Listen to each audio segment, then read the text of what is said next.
खण्डमण्डलाकारं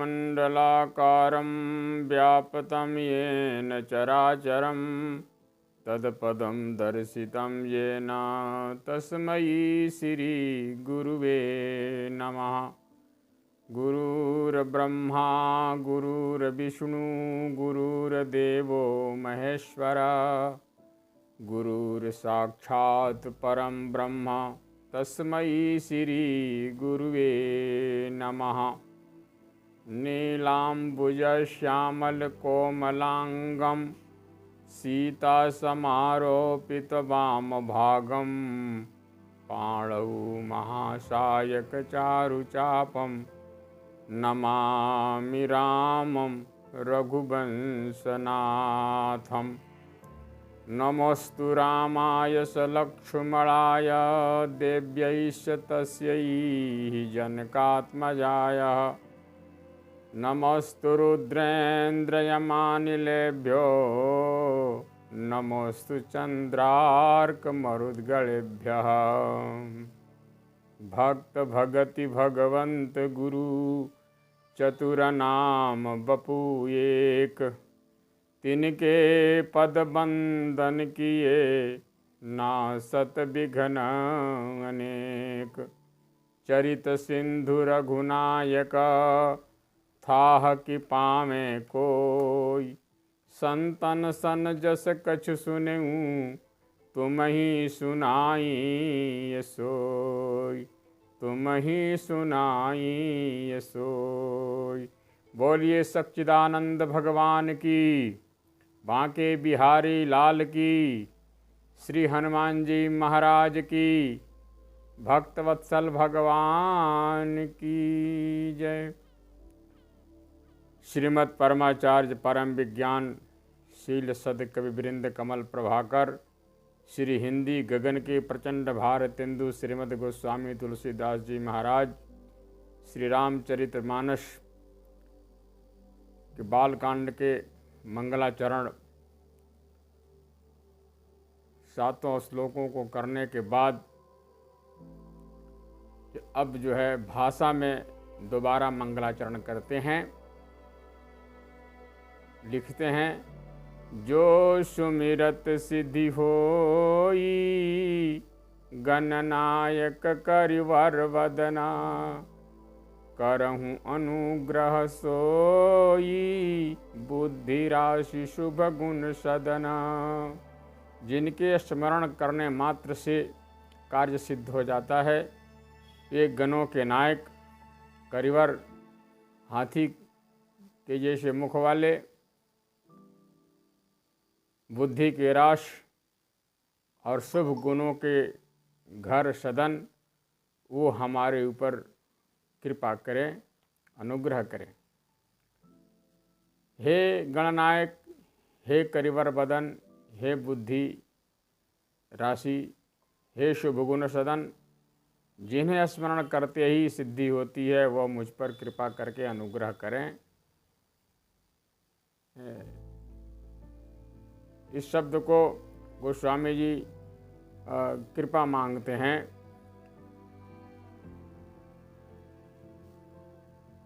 बुद्धि के लिए और शुभ गुणों की प्राप्ति के लिए। बड़ी सुंदर प्रकरण है। इसमें जो सुमिरत सिद्धि होई जो है, जो ये निश्चयात्मक है, जिसे, जो मतलब जिसे और जिसको बोलते हैं। तो ये जो शब्द जो है कई बार प्रयोग हुआ है मानस में। जैसे जो सुमिरत भयो भांगते तुलसी तुलसीदास। जो बिलो की अनुचित कहेऊँ क्षमहु महामुनिधीर। जो अवलोकत लोकपति लोक संपदा थोरी। जो अवलोक मोर मन शोभा। सहज बैर बिसराई रिपु जो सुनि करहि बखान।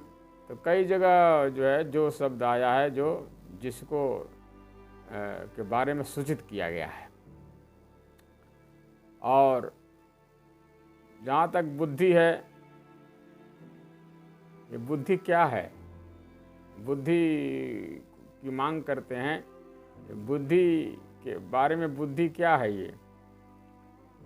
ये 4 अंतःकरण हैं, उनमें दूसरी जो वृत्ति है वो बुद्धि की ही है।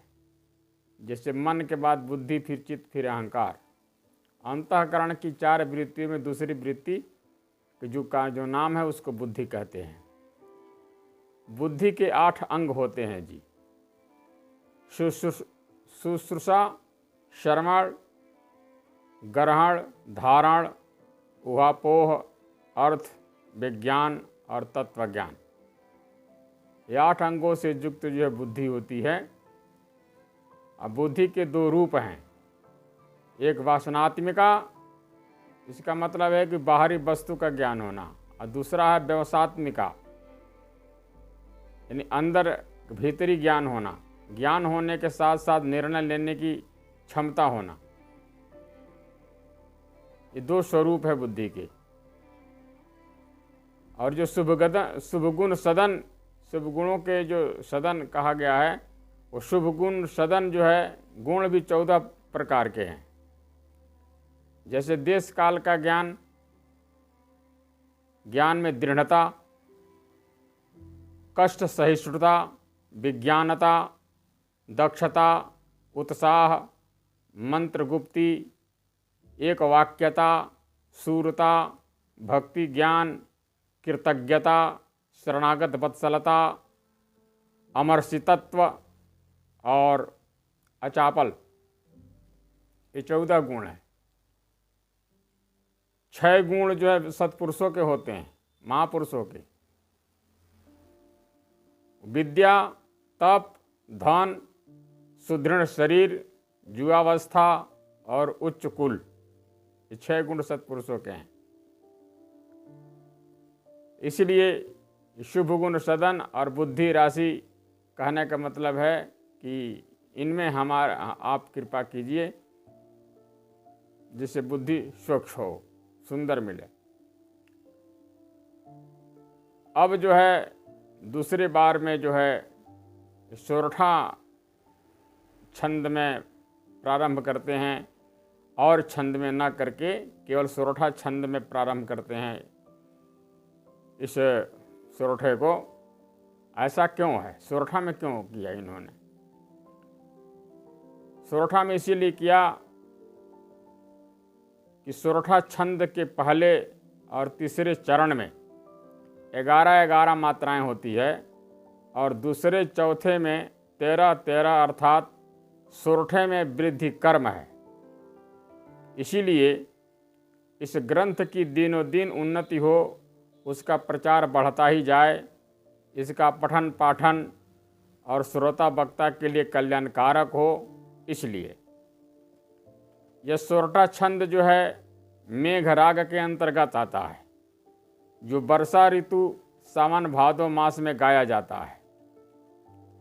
और इसमें भी आगे कहा गया है कि वर्षा ऋतु रघुपति भगति, तुलसी साली सुदास, राम नाम बर बरन जुगा, सावन भादो मास। यानी भक्ति प्रदायिनी है यह सोरठा छंद। इसीलिए हमें भक्ति ही चाहिए, इसीलिए सोरठा छंद में शुरुआत किया। सोरठा भोर का प्रतीक है, यानी सुबह का, प्रातःकाल का सूचक है। कहने सुनने वालों की अविद्या रात्रि का नाश होकर यह ग्रंथ विज्ञान रूपी सवेरे का उदय कराएगा। इसलिए सोरठा में छंद में शुरुआत किया गोस्वामी तुलसीदास जी ने। जो सुमिरत, कहने का मतलब है कि आगे चल करके सुमिरत शब्द से ये ज्ञान दिया कि जप तप पूजन इत्यादि का अधिकार सबको नहीं होता है। स्मरण का अधिकार जो सभी वर्णाश्रमों को है, स्मरण में सबका अधिकार है, सब स्मरण कर सकते हैं। जो मतलब कोई भी वर्णाश्रम वाला हो अथवा ब्रह्मवाह अंत्यज हो, स्त्री हो या पुरुष हो, वृद्ध हो, जुआ बालक नपुंसक कोई भी हो, वो स्मरण करे तो उसके मनोरथ सिद्ध कर लेता है। स्मरण करते ही कामना की सिद्धि होती है। प्रस्थान के समय केवल स्मरण ही तो किया जाता है। सिद्धि हुई यानी मन से, वचन से, कर्म तीनों के मनोरथ सिद्ध होते हैं। मन का भी मनोरथ, वचन से भी मनोरथ और कर्म का भी मनोरथ, तीनों सिद्ध होते हैं। इसीलिए सिद्धि होई कहा गया है। जो सिमरत सिद्धि होई, मतलब सिद्ध काम हो जाता। वैसे सिद्धि भी 8 प्रकार की हैं सिद्धियाँ, उसमें भी इनकी कृपा होना बहुत जरूरी है। जैसे अणिमा है, अणिमा, महिमा, गरिमा, लघिमा, प्राप्ति, प्राकाम्य, ईशित्व, वसित्व, ये 8 प्रकार के सिद्धियां हैं। अणिमा किसे कहते हैं? यह प्रथम सिद्धि है जिससे अणुवत मतलब छोटा से छोटा सूक्ष्म रूप धारण कर सकते हैं, जिससे किसी को भी दिखाई नहीं पड़ती और कठिन से कठिन पदार्थों में प्रवेश कर जाते हैं। इसको अणिमा कहते हैं। महिमा का मतलब होता है, इसमें योगी लोग अपने को बहुत बड़ा बना लेते हैं। जितना बड़ा बनाना चाहें उतना बड़ा बना लेते हैं, बहुत लंबे हो जाते हैं, कहने का मतलब है। तीसरी सिद्धि है गरिमा। उसका मतलब होता है गुरुत्व, भारीपन, अपने को भारी बना लेना यानी वजन बढ़ा लेना। चौथा है लघिमा, जितना चाहे उतना हल्का हो जाना।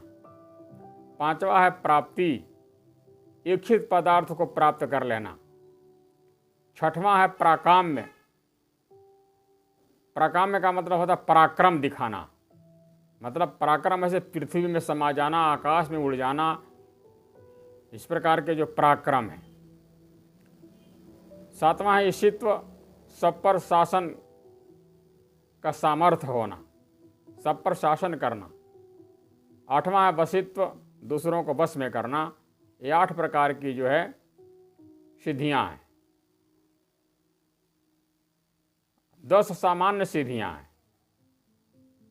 सामान्य सिद्धियां जैसे शरीर में भूख प्यास का ना होना, दूर की बात सुन लेना, दूर की घटना देख लेना, मन के समान शीघ्र गति होना, अभिलाषित रूप धर लेना, पर दूसरे शरीर में प्रवेश करना, शिक्षा, मृत्यु, देवताओं की क्रीड़ा देखना, संकल्प सिद्धि जिसकी आज्ञा कभी नहीं उल्लंघन होता, और अप्रतिहत गति होना। 10 जो सामान्य सिद्धियां हैं और 5 जो क्षुद्र सिद्धियां हैं। त्रिकालज्ञता, शीतोष्ण आदि द्वंद्वों से अभिभूत नहीं होना, पराये मन की बात जान लेना, अग्नि, सूर्य, जल आदि को बांध लेना और पराजित नहीं होना। छोटी छोटी सिद्धियां हैं। यहाँ पर बहुत योग साधना के द्वारा बहुत कष्ट से सिद्धियां प्राप्त होती है, परंतु यहाँ तो केवल सुमिरन मात्र से अगर खुश हो गए, इसके अभ्यास कर रहे हैं, उपासना कर रहे हैं, पहले सुमिरन करके जब इस काम को आगे बढ़ाएंगे तो सुमिरन मात्र से सब सुलभ हो जाता है। इसीलिए गोस्वामी जी कहते हैं कि जो सुमिरत सिद्धि होई, गणनायक करि बर बदना, करहूँ अनुग्रह सोई, बुद्धि राशि शुभ गुण सदना। या गणनायक करिवर बदन कहने का मतलब है कि आप सभी गणों के स्वामी हैं। शिव जी के गण क्रूर स्वभाव के होते हैं, बड़े उपद्रव करते हैं, लेकिन आपके स्मरण से वह विघ्न नहीं करते हैं, क्योंकि आप गणों के स्वामी हैं। गणनायक का संबोधन भगवान से भी है, पर करी बदन से गणेश जी को सूचित किया गया है कि करी बदन और करिवर बदन जो है, जिनके मुख जो है हाथी के मुख के जैसा है। बुद्धि राशि शुभ गुण सदन, बुद्धि राशि शुभ गुण सदन कहने का मतलब है 2 शक्तियां हैं। पहले पंक्ति में सिद्धि और अंतिम में बुद्धि कह करके पूरे परिवार सहित वंदना करते हैं। इस सोरठा में गणेश जी के पूरे परिवार की वंदना की गई है। सिद्धि और बुद्धि दोनों हैं। पहले साथ में जो है एक तरफ सिद्धि है और बगल में नीचे बुद्धि है। समस्त गुणों के घर हैं, ये सदन है। इनमें बड़ा प्रभाव है, नाम है, रूप है और गुण भी है। प्रभाव मतलब जो स्मरण करने से सिद्धि हो जाती है, प्रभाव है। गणनायक है, यह नाम है। और करिवर बदन है, यह रूप है। करिवर बदन रूप है मतलब जो है हाथी के जैसे मुख है, यही रूप है। और बुद्धिरास से गुण सूचित किया कि गुण है। प्रभाव, नाम, रूप और गुण, इस चारों का प्रभाव जानना, बताना, यही सोरठा के माध्यम से गणेश जी के स्वरूप को बताया गया है। इनकी जो उत्पत्ति है वो भी बड़ी विचित्र रूप से है। ब्रह्मवैवर्त पुराण में एक कथा आती है कि भगवान शंकर पार्वती जी दोनों ने मिलकर के पुत्र प्राप्ति यज्ञ किया और उस यज्ञ में जो है भगवान श्री कृष्ण का आह्वान किया और भगवान श्री कृष्ण आते हैं और वरदान देते हैं। वरदान देने के बाद जो वहाँ पुत्र होता है और पुत्र को देखने के लिए, बधाइयाँ देने के लिए सभी देवतागण पधारते हैं। उन देवताओं में शनिश्चर भी आते हैं, लेकिन शनिश्चर जो है देख नहीं पा रहे हैं और यह देख करके अपना सिर नीचे झुकाए हुए हैं शनिश्चर। पार्वती जी ने जैसे देखी, कही कि आप देखते क्यों नहीं हैं। शनिश्चर ने सारी बात बताई कि हम देख नहीं सकते, हमको श्राप लगा है। किसका श्राप लगा है? उन्होंने कहा मेरी पत्नी का। पत्नी का श्राप ये लगा है कि एक समय शनिश्चर जो है ध्यान में, भगवान शंकर के ध्यान में बड़े मस्त थे और उस समय इनकी पत्नी जो है इनसे मुलाकात करने के लिए आई और कहे कि मेरे को देखिए। और इन्होंने देखा नहीं, आँख खोले नहीं। वो बहुत नाराज हुई और कहे कि अगर आँख खोलती है जिसको देखो वही भस्म हो जाएगा। ऐसा कह के चली गई। इनको ज्ञात हुआ तो एक किसी को देखते ही नहीं। पार्वती जी ने कही कोई बात नहीं, तुम खोल के देखो, यहाँ कुछ नहीं होगा। लेकिन जैसे शनिश्चर ने देखा, वो बच्चे का सिर कट गया, बड़ा कोलाहल हुआ वहाँ पर। वहाँ भगवान श्री कृष्ण आते हैं और वो जो हाथी का सिर जो है वहाँ पर लगाते हैं, ऐसा वर्णन जो है, और बालक को जिला देते हैं। ऐसा वर्णन जो है ब्रह्मवैवर्त पुराण में है। शिव पुराण रुद्र संहिता में जो कथा है वह है शंकर जी ने ही सिर काटा था। पार्वती जी ने अपने शरीर के मैल उपटन वगैरह से इकट्ठा करके उसके द्वारा जो है एक रक्षक तैयार कर दी थी और स्नान करने गई अंदर कि मेरा बिना आज्ञा से किसी को अंदर नहीं आने देना। वहाँ पर वो लड़का पुत्र जो था वो मातृ का आज्ञा पालन करने के लिए शस्त्रों से युक्त हो गया था और किसी को नहीं आने दिया। भगवान शंकर आए, उनको भी रोक दिया। बहुत उपाय करने के बाद में नहीं जाने दिया तो वहाँ शिवगणों ने युद्ध करना शुरू कर दिया। सभी उस युद्ध में जो सभी गणों को इन्होंने सबको परास्त कर दिया। अंतिम में भगवान शंकर जी आते हैं तो उनको भी रोक दिया। उसके बाद वो क्रोधित हो जाते हैं और त्रिशूल चला देते हैं, जो अमोघ त्रिशूल है, और उनसे सिर कट जाता है। वहाँ बड़ा कोलाहल होता है। माता आती है, क्रोध करती है और बहुत भयंकर स्वरूप धारण करके और बहुत से देवियों को प्रकट कर देती हैं वहाँ पर, और सभी देवताओं को खाने लगी, देवताओं को मारने लगी। बहुत भयंकर स्वरूप बच गया था। वहाँ पर भगवान विष्णु आते हैं और जो है वो उसको रोकते हैं और हाथी का सिर ला करके और जोड़ देते हैं। वहाँ पर मंत्र पढ़ा जाता है। भगवान शंकर मंत्र पढ़े कि वो छींटा मारते हैं, वो जी जाता है। तो तब से जो गणेश बदन और जो सिर जो था पहले वाला सिर, वो भगवान श्री कृष्ण में जाके लीन हो गया। इस प्रकार से जो शिव पुराण रुद्र संहिता में कथा है, और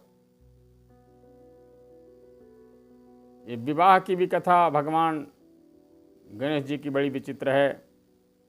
2 पुत्र हैं, कार्तिकेय जी और गणेश जी। कार्तिकेय जी बड़े पुत्र हैं।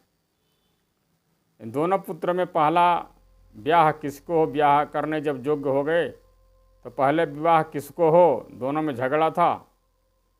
तो भगवान शंकर ने कहा कि सब पृथ्वी की परिक्रमा करके जो पहले आया उसी का सबसे पहले विवाह होगा। तो बड़े भाई अपने मोर पर बैठ करके और चल पड़े पृथ्वी की परिक्रमा करने। इधर गणेश जी ज्ञान के निधान हैं, बुद्धि के विधाता, ज्ञान के निधान। इन्होंने बड़े ज्ञानपूर्वक जो अपने माता पिता की ही परिक्रमा करके और गद्दी पर बैठ जाते हैं, क्योंकि पूरी पृथ्वी की परिक्रमा करने का फल जो माता पिता पूरी पृथ्वी में, पृथ्वीमयी जो माँ है, आकाशमयी पिता है। और पृथ्वी की परिक्रमा क्या हो, आकाश का भी और मातृशक्ति जो है ये पृथ्वी का भी परिक्रमा करने का फल मिला, और वो गद्दी पर बैठ जाते हैं। सबसे पहले विवाह जो है गणेश जी का हो जाता है रिद्धि बुद्धि के साथ, और बहुत देर के बाद में जो है कार्तिकेय जी आते हैं और नाराज होकर के वो चले जाते हैं। एक बार सर्वप्रथम पूज्य कौन होगा, पहले पूजा किसकी हो, इसका भी एक देवताओं में झगड़ा लग गया था। तो इसको भी सही करने के लिए पूरे ब्रह्मांड की परिक्रमा करने का जो है ऐलान हुआ और दृश्य देखा गया था। उसमें गणेश जी जो है प्रभु राम नाम की परिक्रमा करने से जो है प्रथम पूज्य हुए थे। राम नाम की परिक्रमा से समस्त पूरे ब्रह्मांड का परिक्रमा हो गया था। राम नामा सतो जाता ब्रह्मांडः कोटि कोटिशः। राम नाम की विश्वास और राम नाम की महिमा का बड़ा उज्जवल प्रमाण है गणेश जी। ऐसे महिमा है गणेश जी की जो भयानक से भयानक और बड़े अच्छे काम किए हैं जो कोई कभी कर नहीं सका। पद्म पुराण सृष्टि खंड में कथा आती है कि पार्वती जी सुगंधित तेल और उपटन से एक पुरुष की आकृति बनाई थी। तो जैसे ही बना रही थी, जैसे शीर बनाई तो शीर थोड़ा सा टहल करके हाथी के जैसे बन गया, और खेल खेल में ही पार्वती जी ने गंगा जल में डाल दिया। गंगा जी जो है पार्वती जी की सखी कहलाती हैं। जैसे गंगा जल में वो पुतला जो है जैसे डाली, और गंगा मैया ने उसमें जान डाल दिया। और गंगा जल में डालते ही वो बहुत बड़ा आकार, विशालतम आकार हो गया उस पुतले का, और जान भी आ गई। तब पार्वती जी ने पुत्र कह करके पुकारा। तो वहाँ पर यह जन्म से ही करिवर बदन है, वहाँ पर किसी ने मारा वारा नहीं है, ना काटा है, ना कुछ हुआ। उसमें जो है करिवर बदन पहले से ही हैं। लेकिन यह तो एक कथा है और एक पुराणों की अपनी अपनी वो गणेश जी के स्वरूप को बताने की अपनी अपनी भाषा है। लेकिन वास्तव में हाथी का सिर क्यों है, हाथी का सिर क्यों लगाया गया? ऐसा है कि गणेश जी, जो गणेश किसको कहते हैं, जिसमें बहुत ज़्यादा जो बुद्धि है, बुद्धि के जो सागर हैं, ज्ञान के सागर हैं, विवेक जिनका जो बड़ा है, तो उस बड़ा का प्रतीक जो है, बुद्धि का प्रतीक, बुद्धि विशाल बुद्धि कौशल का प्रतीक जो है, उसका प्रमाण देने के लिए ये सिर्फ हाथी का सिर ही प्रतीक है। बुद्धि से ही एक दूसरे का मगजमारी लोग करते हैं। छोटे बच्चे जैसे सिर लड़ाते हैं एक दूसरे को, हमें इतनी ताकत है, हमें इतनी ताकत है। और बड़े लोग जो मगजमारी करते हैं, एक दूसरे को अपने बुद्धि से दूसरे को नीचा दबाते हैं, करते हैं। इसीलिए बुद्धि विधाता हैं ये। इतनी बड़ी बुद्धि, इतना बड़ा है कि इतना बड़ा इनका सिर है, इतना बड़ा सिर, हाथी के जैसे सिर। तो हाथी के भाई जिसको मत्था लड़ाना है, मगजमारी करना है, तो हाथी के सिर से कर लो। अब कौन सक्षम है गणेश जी से जो है मगजमारी जो कोई कर सके? इसीलिए उसका प्रतीक जो हाथी का सिर दिया गया। हाथी के सिर से कोई अपना सिर मस्तक नहीं लड़ा सकता, नहीं मगजमारी कोई कर सकता है। इसीलिए बुद्धिमानी में सबसे आगे जो है गणेश जी हैं। बुद्धि ज़्यादा होने से अज्ञान वाला संघर्ष न शुरू कर दे, इसीलिए हाथी के सिर पर एक गड्ढा नुमा जो जगह है वो बड़े नरम है और बड़ा कोमल है, मर्मस्थल है। वो अंकुश लगते ही कंट्रोल हो जाता है। जिसकी बुद्धि विशाल है उसकी उपमा देने के लिए हाथी के सिर पर नरमता है, कोमलता है, वो हाथी का प्रतीक है। इससे हाथी के सिर के जैसा उत्तम उपमा दूसरा कोई नहीं हो सकता है। गणेश जी आज्ञाकारी हैं, बुद्धि की विशालकाय हैं। इसका प्रतीक उपमा हाथी का सिर व मुख बताया गया है। और इसका जो बड़े रूप पत्रकार लोग जैसे कार्टून बनाते हैं, तो जैसा जिसका स्वरूप होता है वैसा कार्टून बनाते हैं। इसीलिए बुद्धि और विशाल जो सिर है उसका कार्टून इन लोगों ने बनाया विद्वानों से समझाने के लिए। इसीलिए ये हाथी का सिर है स्वरूप से। विशाल ज्ञान बुद्धि से साथ साथ वो कंट्रोलर भी हैं, सदा अपने बुद्धि का सदुपयोग करते हैं। इसीलिए उसका प्रतीक हाथी का सिर। हाथी के जो बनावट है वो भी एक मनुष्य से हट करके अलग है। मनुष्य का जैसे अंडकोश उसके गुप्तांग के पास होती है, जो बड़ा कोमल और मर्म स्थान होता है। जो लड़कियां जो है लड़कों को ठीक करने के जूड़ा कराटे जो सीखती हैं, उनको ठीक करने के लिए अंडकोश पर ही प्रहार करती हैं, जिससे वह अचेत हो जाता है। वह अंडकोश हाथी के सिर पर होता है। यहाँ मनुष्य के ऊपर है, वहाँ हाथी के सिर पर होता है। वो अंकुश से कंट्रोल हो जाता है। यानी वो बुद्धि ये बनावट है। तो बुद्धि पर कंट्रोल करने के लिए वहाँ पर जो है जगह जो बना हुआ है वो अनुशासन के लिए बना है। इसीलिए बुद्धि सदा सदुपयोग पर रहे, इसीलिए इसका प्रतीक जो है हाथी का सिर के अलावा दूसरा कोई सिर ही नहीं है।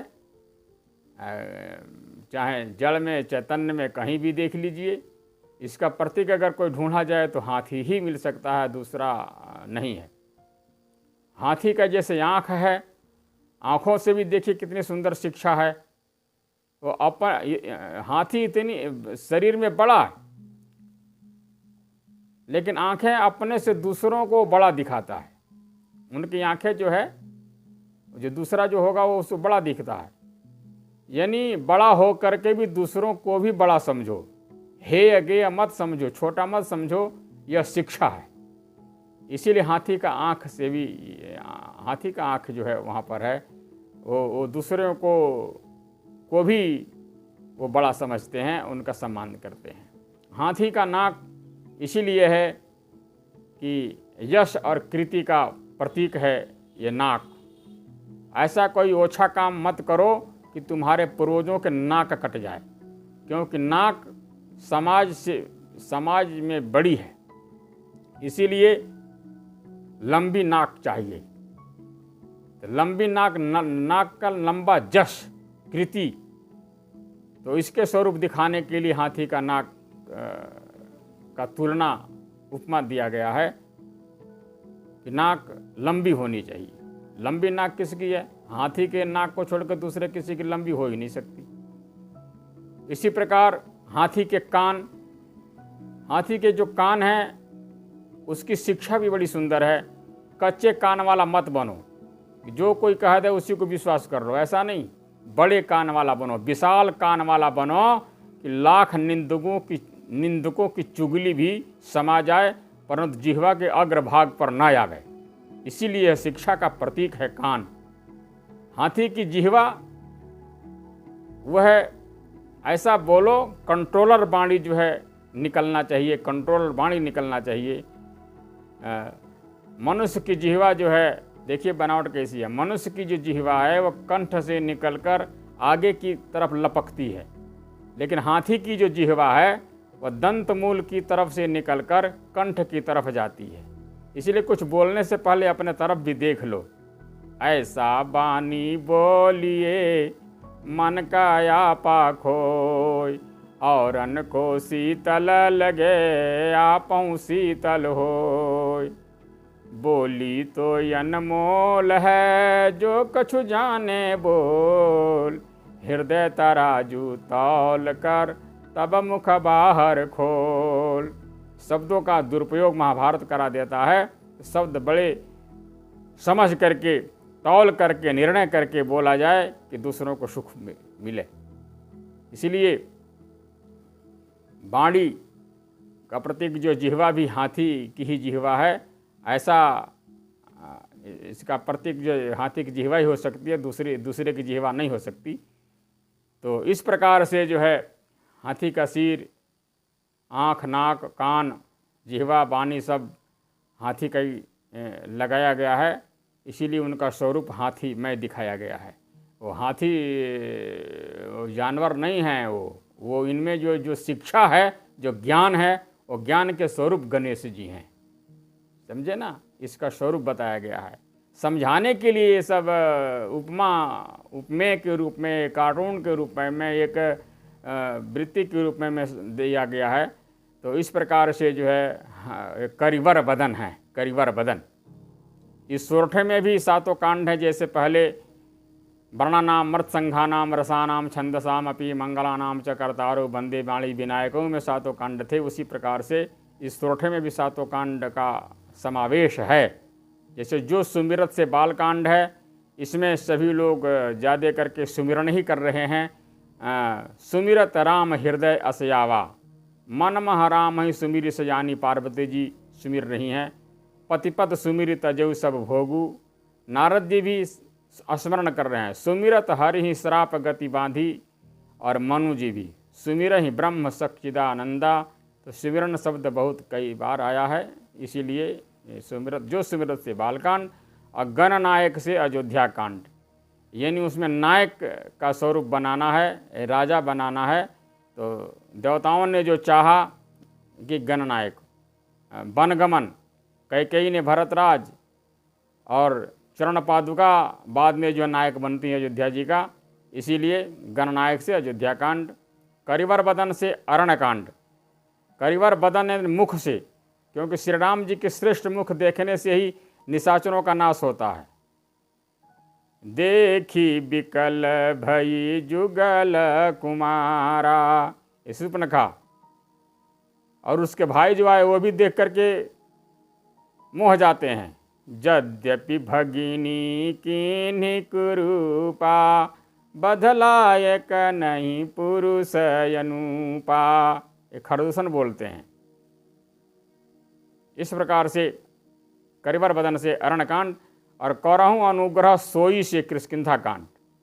सोई से प्रभु पहचानी परेहूँ गही चरना, प्रभु का पहचान हो जाता है। तारा को प्रभु दिन्ही ज्ञान हर लिन्ही माया का प्रतीक जो है परिचय दिया गया। वहाँ पर करहूँ अनुग्रह सोई, कृपा करके, अनुग्रह करके अपना परिचय देते हैं। ये किष्किंधा कांड है। बुद्धि राशि से सुंदर कांड है, क्योंकि बुद्धि की परीक्षा हुई है यहाँ। जामवंत के बुद्धि की परीक्षा, हनुमान जी के बुद्धि की परीक्षा, विभीषण के बुद्धि की परीक्षा, जाने कहूँ बल बुद्धि विशेखा।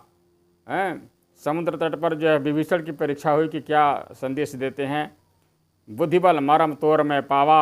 इस प्रकार से ये सुंदर कांड है। शुभ गुण सदन से लंका कांड। निशाचरों को शुभ गति मिला है, शुभ गुण में मिलाया, इसीलिए लंका कांड। और सदन से उत्तरकांड, सभी अपने अपने सदन, अपने अपने घर को आए। राम जी अयोध्या आए और सभी वानर अपने अपने राज्य देश को, अपने अपने घर को गए, सबकी विदाई हुआ। ये उत्तरकांड में वर्णन है। इसीलिए इस सोरठे में सबसे जो प्रतीक है, इसमें भी सातों कांड का आभास गोस्वामी जी को हुआ है। जो सुमिरत सिद्धि होई, गणनायक करिवर बदना, करहूँ अनुग्रह सोई, बुद्धि राशि शुभ गुण सदना। बोलिए गणपति भगवान की जय।